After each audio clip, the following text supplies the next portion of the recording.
We got Joe Cash, not Cash Patel on the show. So. Exactly. So we're going to talk a little New York, but not Bonanno, Lucchesi, and Gambino. Yeah, the biggest thing I think with Fred is just he organizes the play. He's not necessarily the most efficient guy. He can get hot from three, which obviously Raptor fans know very well from 2019. Can he get hot from three? Yeah, sorry. Sorry. Are we talking to someone who worked for the Bucks in the spring of 2019? Fred had his first child, and then he never missed from three ever again.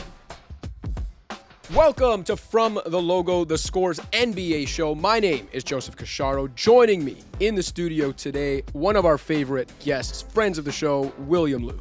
What's going on, man? Always here for you, Cash. Appreciate it, man. Appreciate anytime you come in. Appreciate you having me on Hello and Welcome, which everyone watching should be listening to if they're a basketball fan, specifically if you're a Raptors fan. We're going to get to a couple minutes of Raptors season opening win talk with you before we let you go. I know you're just basking in the glory right now, as we all are. And later in the show, we're also going to bring Seth Partnow into this conversation. He's going to join us remotely from Milwaukee. That'll be an interesting conversation, talk about some league-wide trends, some opening week overreactions. Before we get to all that, our first topic today, our main topic today, is talking about the two teams who matched up in a nationally televised game last night. If you're watching this on Thursday, the day this goes up, it would be last night, Wednesday night. That is the Cavs and New York. And I guess I should preface this by saying, yes, there are bigger NBA headlines right now. Obviously, I guess I'd be remiss to not mention the fact that Chauncey Billups and Terry Rozier were arrested by the FBI this morning, but it's very early in that news story, and we are obviously going to get to that at some point on From the Logo, but it's so early that we just don't have enough facts, info on it to really dig deep in it, talk about what the punishments are and everything. We got Joe Cash, not Cash Patel on the show. So Exactly. So we're going to talk a little New York, but not Bonanno, Lucchesi, and Gambino. We're going to talk a little Knicks. I don't know nothing about those things. Yeah. All right. The beasts of the East, Yeah. or at least who should be the beasts of the East, New York and Cleveland. And we can put the East champion odds up on the screen for the viewers too. There's a big gap between Cleveland, New York, and the rest of the East, as there should be if you look at these teams on paper, what they've accomplished the last couple of years. But it's also a couple teams that are very much all in on right now, maybe a little bit of now or never. So let's get into this conversation about these two teams who should be the beasts of the East. First of all, do you agree with these projections that say these two teams are going to run away from the pack in the East? Yeah, because the East is really mediocre. I mean, I'm not the first person to say this. Even comparing I guess the official opening night on NBC and the ring night, where it featured 4 Eastern Conference teams, and both games were great. You got Houston and OKC going to double overtime, and then you got a Steph Curry night 3 at the end against the Lakers. Luka having 40. I'm watching that. And I'm like, man, NBA's back. I'm excited. These 4 games are amazing. Then I watched this game this morning. I'm catching up on. I'm like, man, what a snooze fest. Yeah. The East headlines just do not come close. There's probably 7 or 8 different teams in the West that you should watch before you watch an East team. But I do agree. These two, based on their depth, based on the ability of their squad, based on the fact that they have an established identity already, they should be the class of the East. The interesting thing is they're both in the same position, right? Very expensive, very much ready to win now. Both teams changed their head coach recently as well, having already established themselves as playoff teams, but trying to get over that last hurdle, which they have both yet to do in the postseason. So it's, I mean, to be honest, even Orlando, they're still trying to integrate pieces. Atlanta, based on how they look on opening night, they should be plus, 1,900, not 800. So they looked awful. They look pretty bad. And no one else in the East is really making that kind of jump. Yeah, I mean, Atlanta, I had made a video about it earlier this summer, where Atlanta's one of those teams where, if everything breaks right, is there maybe an outside shot to get the East final? Yeah. They're also a couple bad early months of the season away from Trae Young being on the trade market, and because they don't want to risk losing him for nothing next summer. That's a very kind of all or nothing team. Orlando's probably the third best team on paper, but again, it's to your point, what are we talking about? We could watch Mavs Spurs on Wednesday night. That was a great game, even though it was a blowout. It was just for Wemby alone. It was great. You look at those two teams in the West; they're probably both in play-in range, and one of them might miss the postseason altogether. Even Minnesota versus Portland was amazing. And then you tune to Knicks Cavs, and it's this is the class of these. No one can touch these guys. Now, in fairness to Cleveland opening night, Darius Garland wasn't in the lineup. Sure. DeAndre Hunter wasn't in the lineup. He's supposed to be starting for Max Strus, who's hurt. So they were very depleted. Yeah, for sure. That version of the Cavs. They didn't look good, if we're being honest. No. They had that rally, I think, late third quarter to tie it. But for the most part, the Knicks controlled the game start to finish. given how depleted Cleveland was, I'm assuming we can't take too much from that game, but are you ready first week of the season to be like advantage Knicks? Are you leaning New York regardless of what you had seen opening night, or do you think the Cavs are a step above? I do have advantage New York in this particular matchup. I think the one thing to look for is just for Cleveland, I felt very much like it was my turn, your turn. It was Evan Mobley's turn at the start of the game. He got the first play of the game. Evan Mobley, go post up, go drive at Cat, and he played a really good inside-outside game. He's been emerging as a scorer for the last couple of years. But then second half rolled around and it was like Donovan Mitchell's like, all right, I'm tired of waiting, man. It's my turn. And I think that maybe can work against most teams, but I do feel like it makes them a little bit predictable. Again, they were missing a couple pieces. I think Garland can really, diversify the offense a little bit. But it just doesn't feel like they're playing as a team. It's like their individual talent is very good. And last year they had a tremendous regular season win total, but come time for the playoffs, I know they had injuries as well. I don't want to discount that, but they folded so easily as a team. Man, this is, and we can get into this as well when we start talking about how desperate these teams are to win now. But you talk about the Cavs. This is going to be now year 4 of this core 4 with Donovan Mitchell along with Jared Allen, Evan Mobley, and Darius Garland. Year 2 for Kenny Atkinson, but they're 2-8 in the second round of the playoffs. Like they've yet to reach the conference finals together. And I know it's going into year 4. We're not like year 7 on this core, but still. In this modern NBA, with how short the runway has to be when you're the only second apron team in the league, you're looking at a core that, just won 64 games. They've also won 2 of 10 games in the second round together. Yeah. And again, this is a very rich owner, but at the same time, the last thing you want to do is pay all this money to a team that is still unproven. In fact, if they're closer to proving that they can't do it as a group, that as compared to they can do it as a group, and that's why for me, this is probably the team to watch. If they continue into the season, they've already changed their head coach, and I thought Kenny did a great job with them last year, but ultimately didn't really hold up in time for the playoffs. This is the number one team I look for in terms of making a trade midseason. Wow. That could be a blockbuster. You know what I mean? They have these 4 guys, but they have not amounted to being better than the sum of their parts. I think that's really interesting because I think, people are looking at Milwaukee and Giannis or wherever. I mentioned Memphis and Ja maybe, or Atlanta and Trey. But I think that's really interesting to consider that Cleveland, would Cleveland consider something drastic midseason if they don't look like the juggernaut contenders they should be, especially in the East. So, you mentioned the core 4. I mentioned they're the only second apron team this year. Take that into consideration. Think of all those contenders out west. None of them are spending the 2025, 26 Cavs.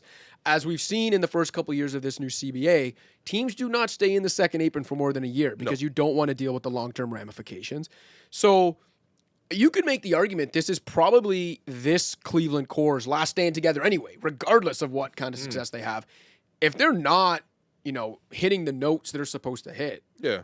I didn't even consider it, but it's maybe not that they would punt on the season, but maybe they make a kind of cost-cutting trade earlier than later. I don't think this won't save them money, but maybe it'll give them a new reason to watch. LeBron's kind of he's not looking happy with the Lakers, and it's the Cavs. LeBron can always come home to the Cavs, Man, it's literally home for him. Yeah, it's...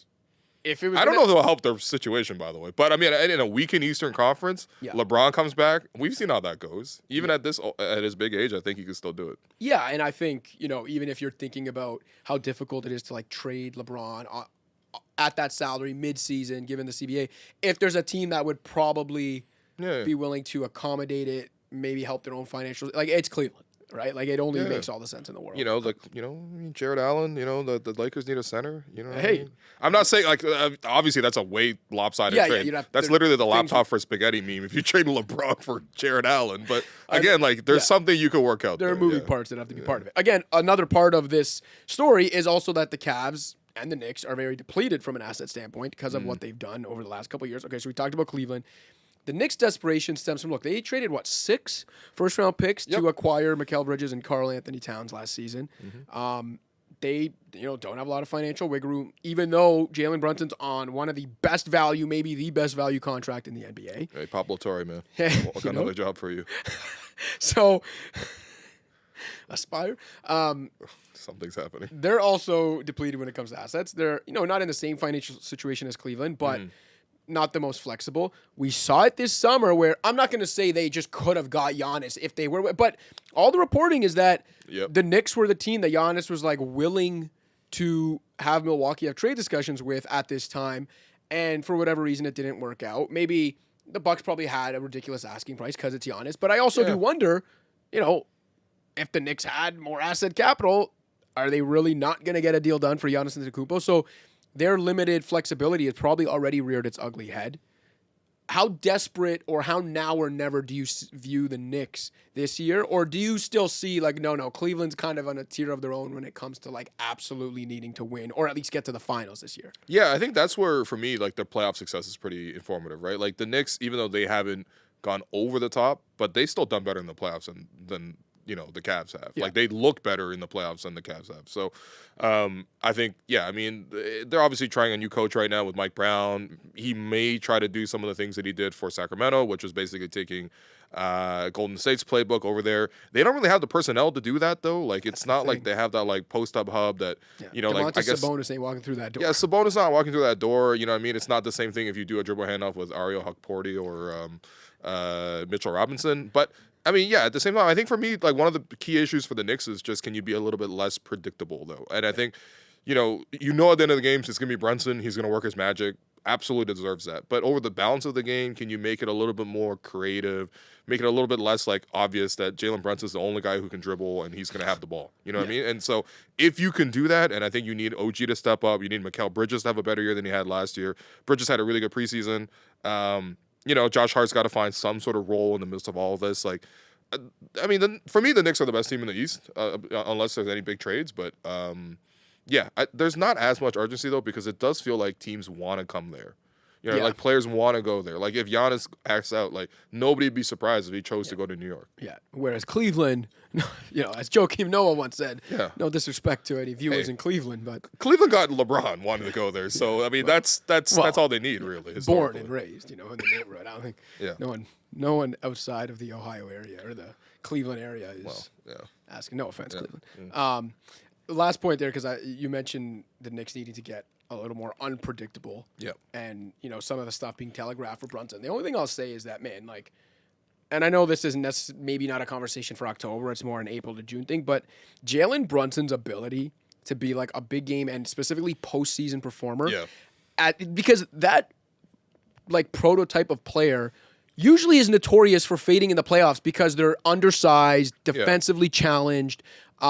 It's just tough to be as impactful as he is at that size when you're a one-way player, and even to just be efficient in the postseason at that size. His ability, even though everybody in the arena knows where the ball's going and what's coming and how they're going to run their attack, and again, just at his size, it's unbelievable that he is just always able to come through in big games in the postseason, and that's something, I love Donovan Mitchell, but even if we're comparing these two teams and the best offensive players on each team, it's Jalen Brunson's big game and postseason resume is a lot more impressive than Donovan Mitchell's. He's the king of New York right now, except for Vladdy, But, oh, baby. But, all right, so you've heard it here first. Will Lou predicting the Knicks will get to the finals. I think so. I actually do think so. Since the early 90s. But for real, this is, if you're a Knicks fan, I know their roster last year and post-deadline 2 years ago was great, but this roster in this conference, in this depleted Eastern Conference, this is by far their best chance to get to the finals since Pat Riley and Patrick Ewing were running New York, okay? Boston's out the way, Indiana's out the way, Philadelphia was never in the way, but have you seen Embiid on opening night? My goodness, man. It makes me sad. Genuinely makes me sad how he looked. So, if the Knicks don't make the finals this year, it should genuinely be a disappointment. What else are you paying all this money for? All right, before we let you go, real quick, you mentioned how ugly Embiid's game looked on opening night. You know what didn't look ugly opening night? The Toronto Raptors. Laying a beatdown on the Atlanta Hawks, who are, if you go by betting odds and over-under win totals and stuff, technically we're projected to finish fourth in the East. Sure. I can understand why. I was pretty high on them too. But how much are you taking from that? Maybe not so much about the win or the final score, because that's whatever, but the way the Raptors went about it, maybe stylistically, the things you saw, how encouraged are you that not that, winning every game is sustainable or being, plus 20 point differential is sustainable, but this way of playing and some measure of success is sustainable. Man, I think the hardest thing is when you go into a rebuild, right? You lose your identity. Like the Raptors had a very clear identity. It was Colin DeMar. They really established how they want to play, how they want to defend, and then over time they added more and more talent. And then, of course, it resulted in the championship. Since then, they've been on a rebuild, and it's been sort of really murky. To the last 2 years have been really, really shaky. But I think what's been really impressive is the Raptors have emerged from all that losing with a style of play in mind, right? They're going to get after you defensively. They're going to force turnovers. They're going to get into the ball, and then they're going to try to run and be on the fast break. Very interesting last night. The Raptors played 12 guys in the rotation, despite having 2 rotation players in Jacoby Walter and Colin Murray-Boyles, both out for the game, unavailable due to injuries. They still played 12 guys. Yep. And I think that they really want to play fast. I think some of the players have alluded to kind of similar to how Indiana played. And again, like you can't really get to Indiana's style without having a Halliburton, right? But at the same time, I think there's a lot of principles that they're really trying to incorporate, and that they've really been hammered in by Coach Darko Rajakovic. And I thought what you saw on opening night was, for the Raptors, they executed their game plan really well, specific to their opponent, which is you got to attack Trae Young on both sides, get him on offense, and then really shut him down on defense. But on the flip side, what was really good was everybody on the Raptors had a good game because everybody played in the role they're supposed to. So Brandon Ingram is your half-court scorer coming off of curls in the corner, getting mismatches against Porzingis, just roasting those guys. Scotty Barnes setting the pace for the whole team, playing defense, running out in fast breaks. Quiet. What did he finish with? 23, 9, and 5 and 3 stocks? And it was easy for him. Effortless. And that's exactly what you want to see, by the way, in this kind of more off-ball role. Yep. This is exactly what is perfect offensively for Scotty Barnes. Right, because last year he was miscast of like, okay, you're going to be like our Luka Tatum, give you the ball, bag it up. Yeah. Like, he doesn't have that. But what he does have is get out in transition, get a little duck in, get out in transition, dunk the ball, get in movement, like push guys out the way. Even in, bully ball. There was one point where he was getting matched up with Onyeka Okongwu, who's the Atlanta Hawks backup center, and he's posting up the center, and he's scoring with turnarounds. And it's just like, he's so strong, he's so big, he's playing around the basket. Every shot he took last night was all around the paint. IQ, spacing out, didn't hit the threes, but took the right shots. Great playmaking game from Great IQ. playmaking game. And then RJ just, filling in. And I know RJ can be a maligned player, nationally. If you haven't watched the Raptors the last 2 years, I can't blame you. RJ's a different guy, man. He plays in his role. He's really sacrificing for the team. And then he's rarely efficient in transition and just making all that extra attention given to Brandon, all the extra attention given to Scotty, and then RJ's like, it's easier for me to just cut and get, easier opportunities. He had a game high. I think he had 25 points last night, 9 of 12 shooting, really efficient. Yeah. Yeah, no, I think you hit the nail on the head with all that stuff. I loved seeing Scotty early seals in transition, running the floor, quick post-ups, very decisive, not, taking 7 dribbles to go from the free throw line to 3 feet from there. I thought everything about his game was efficient. Yeah. Effortless, quietly excellent game, good defensive, checked all the boxes from what you want to see from Scotty in this role. Ingram, I think the efficiency will come more than it did last night, but I thought he did his job.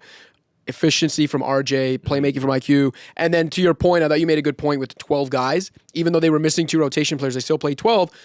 It gets back to Darko Rajakovic, talking to us in training camp in Calgary last month and telling us that they think they have a deeper rotation just in terms of NBA talent, and that's one of it. But part of it is also they have to go 12 deep out of necessity because of the way they want to play, right? Like you mentioned, the fast pace on offense, but also the intense ball pressure and aggressiveness they want to play with defensively. You put those two things together, as I think Darko said during training camp, I think it's actually impossible to play 12 straight minutes the way I want this team to play. You got to play shorter spurts. We need more guys. So I just think, I think the identity of this team, whatever their success ends up being, we don't know. There's 81 games to play. But the identity of this team was very much clear on opening night, and I think that's a big part of it, is you want a clear identity on both ends of the court, and you want your team to look like what they're supposed to look like. Yeah. And I think the Raptors did. And by the way, to embody the intensity, I don't know if you saw Darko's open gym. Scotty was scared, and IQ was scared. He runs in the locker room like a madman and screams in every single person's face. It is game 1 of 82. Yeah. But 82 again, plus, as Darko said pregame. Oh, you know what? Good on you, Darko. This is the first chance he gets to actually coach a team that is allowed to win. Go ahead and win some games for them. Yeah, and that's exactly it, right? you talk about how they came out of this, these kind of uneven last couple of years with an identity. I think that's a big time testament to Darko Rajakovic. It's something I wrote about it last year when it's like, look, it's probably still too early to definitively say, hey, this guy's going to be a long-time NBA coach and have success. But at the very least, what he did the last couple of years earned himself a chance to coach this team in a year when they're trying to win. And let's see what he can do. And absolutely, game 1 of 82, job done. I'll take 44 more of these. Hey, in the East, 45 wins. You're hosting a second-round series, baby. No, okay, not really, but we'll see what happens. Will, great having you in the studio. We are still going to keep you around because we're going to keep you here for this conversation we're about to have with Seth Partnow. People that don't know, Seth Partnow covered the NBA for a long time. Has been covering basketball analytics since before it was cool. His 2021 book, The Mid-Range Theory, is a must-read for modern basketball fans. And he also spent a few years as the director of basketball research for the Milwaukee Bucks. He's now a data science manager here at The Score and Penn Interactive. So please welcome Seth Partnow to the show. Seth, welcome to the show, man. How's it going? It's going well. NBA is back with a bang. Yeah, with just only on-court stuff that has been eventful in the first. No eventful things happening off the court in the NBA at all. The first 24 hours of the 2025-26 season, right, Will?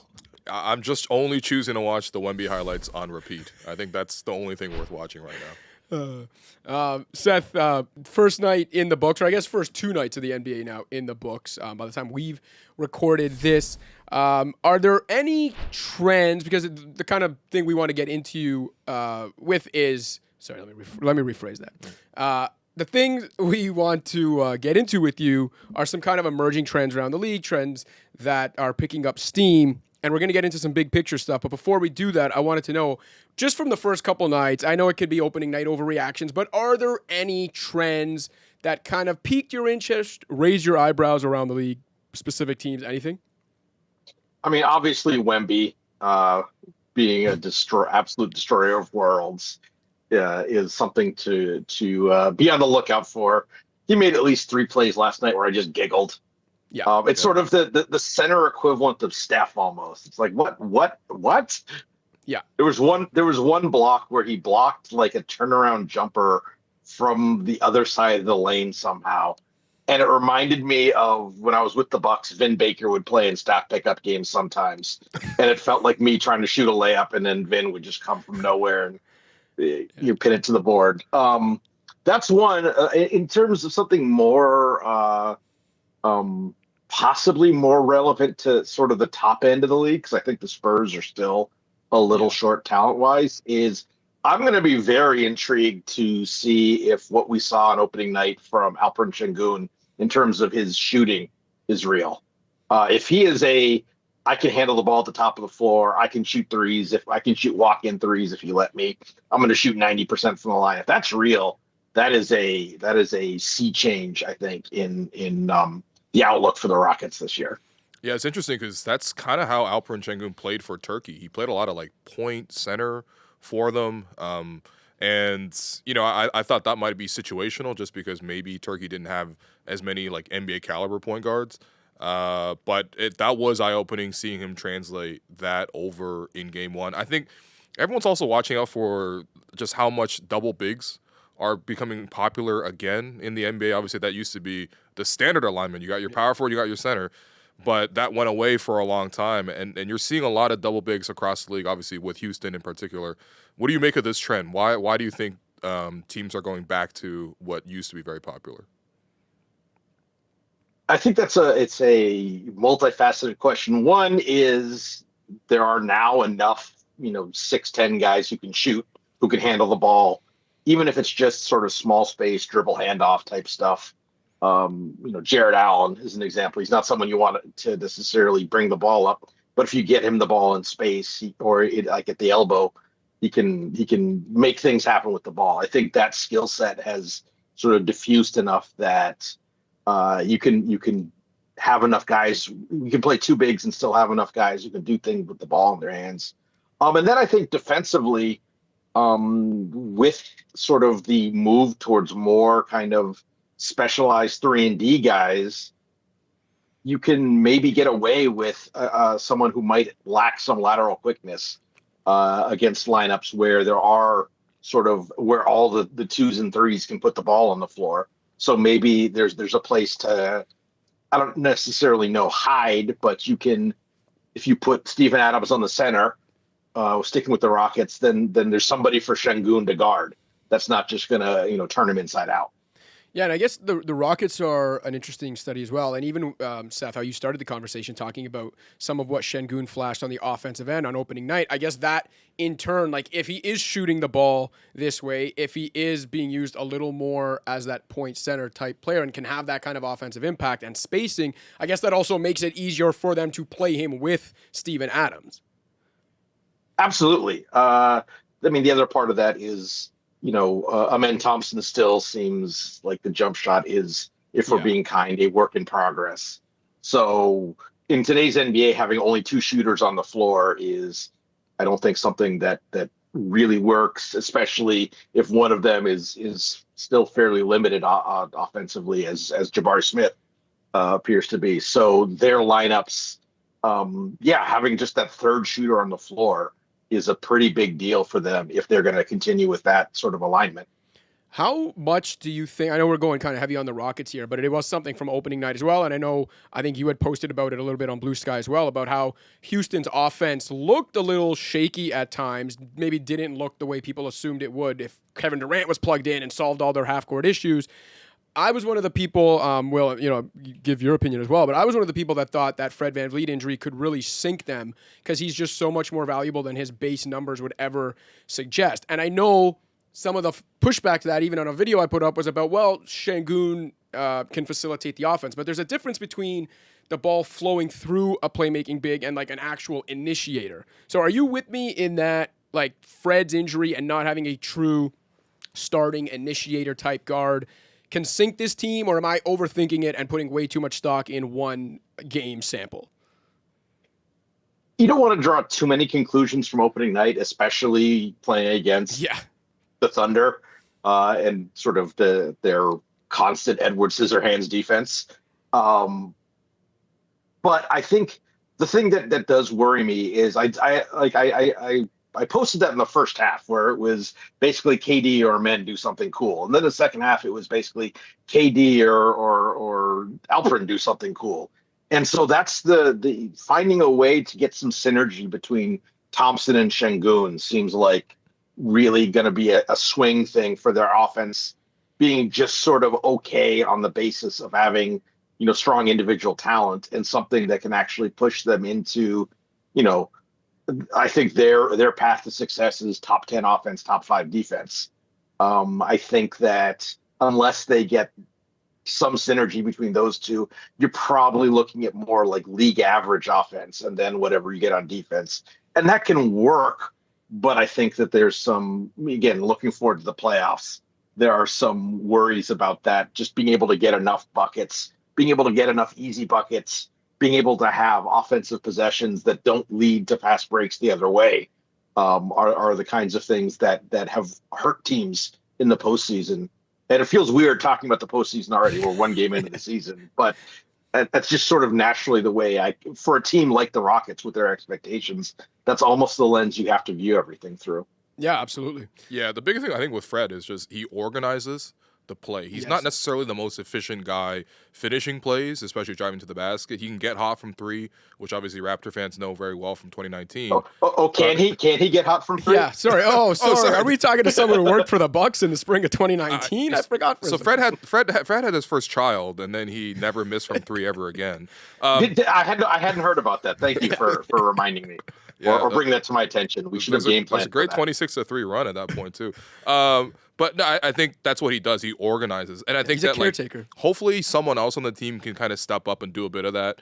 It's hard to do that from younger guys though, because a lot of what Fred does is experience based. He was basically a vet as soon as he walked into the league. You look at a Reed Shepherd, for example. I thought the broadcast on NBC actually did a great job highlighting how many times he brought it up without even looking to sort of set up the offense, because he's a shoot first guy. He's a guy who can really get his shot off.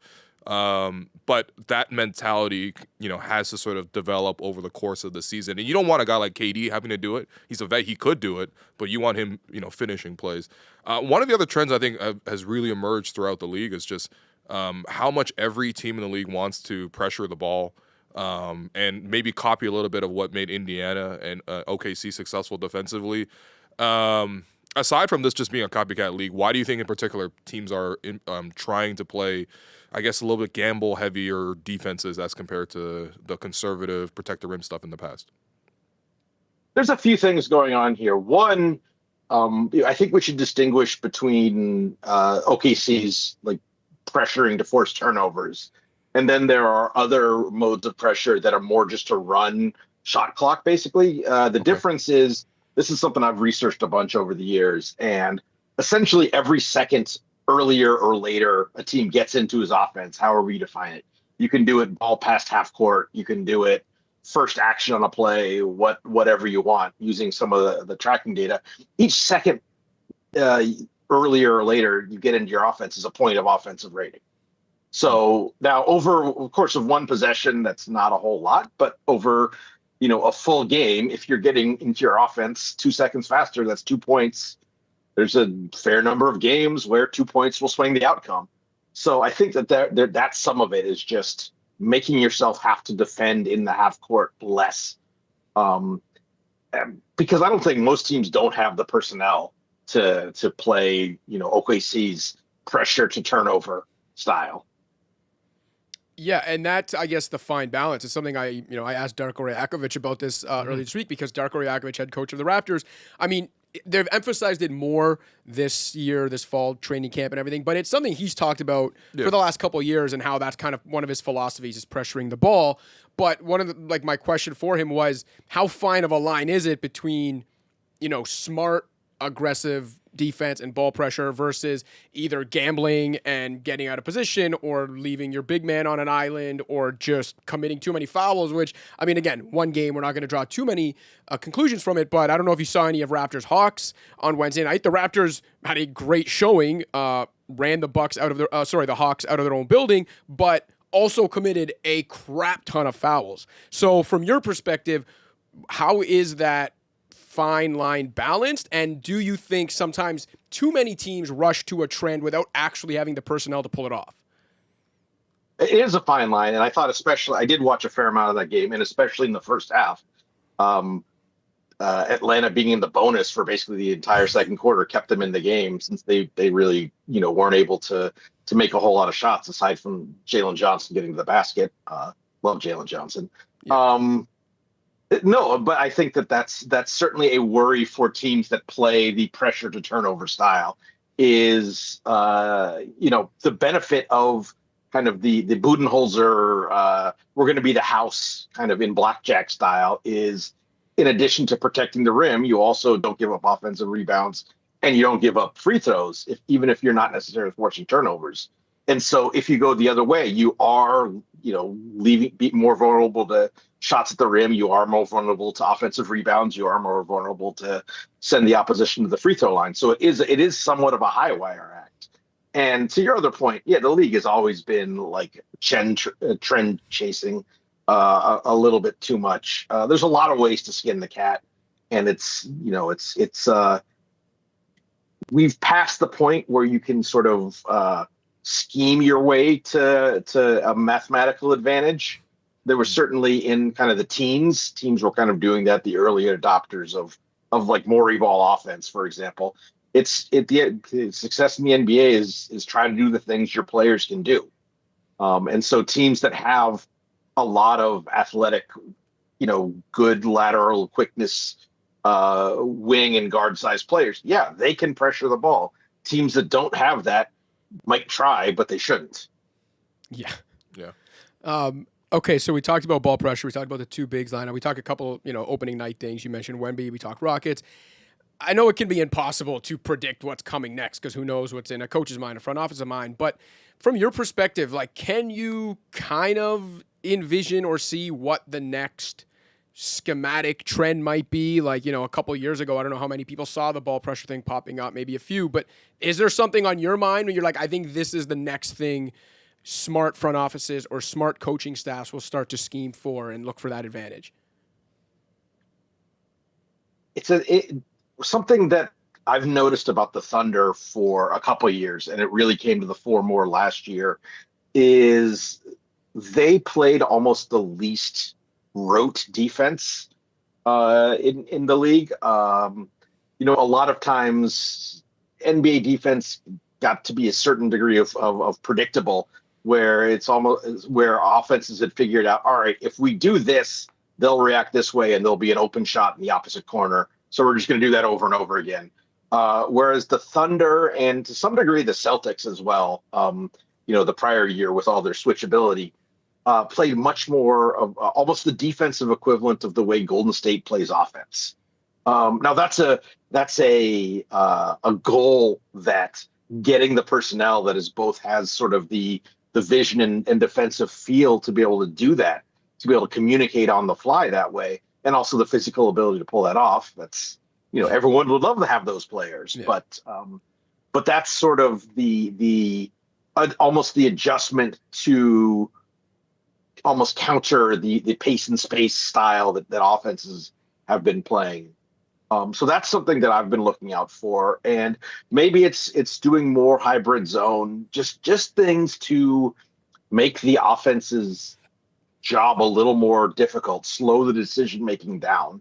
I think is the trend that I'm sort of looking for to see defense maybe start to catch back up to offense, because in the last couple of years, through a combination of strategy and also, frankly, rule interpretations, I think the balance has been tilted pretty heavily towards the offense.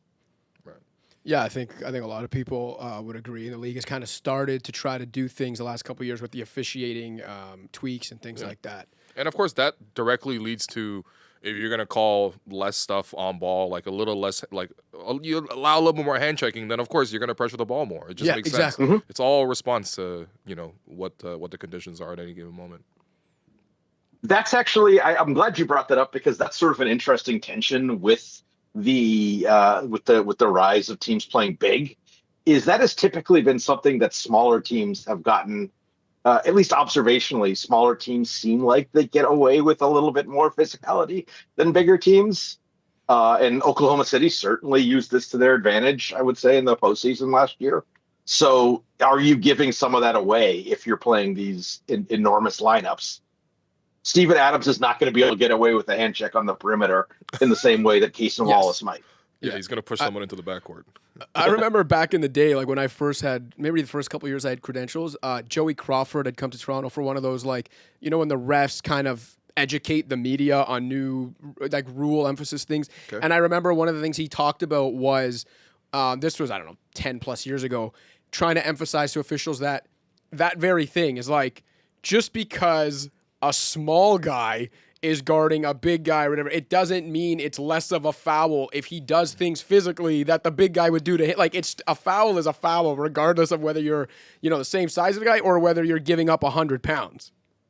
Yeah. Yes and no. Like, so much of the rule interpretation is about, like, did it prevent a player from making a basketball play or not? And, a 6'1", 180-pound guy running into you is going to hit different than a 6'9", 280-pound guy. So, so to some degree, like that there is, I think, some degree of nuance that has to be added there, but also a foul is a foul, and how do you balance those two? Yeah, and also for the entertainment factor, because who doesn't like to see, Kyle Lowry or some other, like, smaller guard, standing a guy up in the post.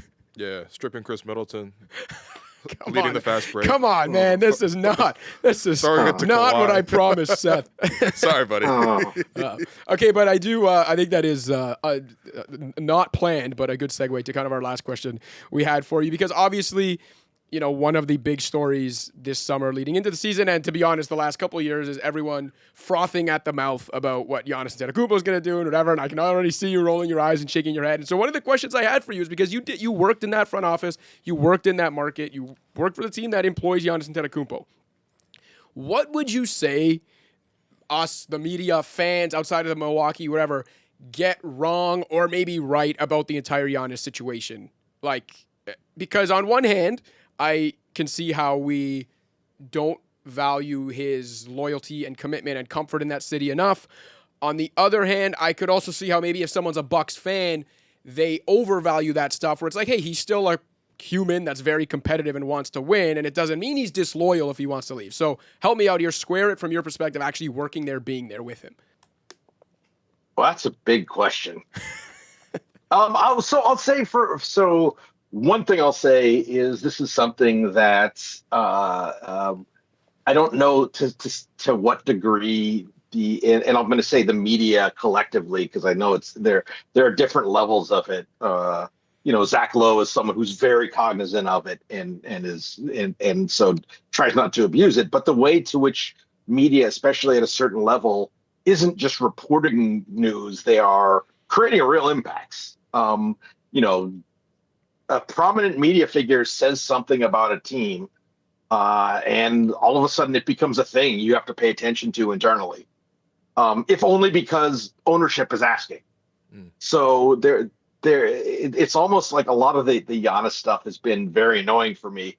Still living in Milwaukee, the way it's like Giannis drama has been sort of incepted basically from 30 seconds after Game 6 of the 2019 conference finals ended.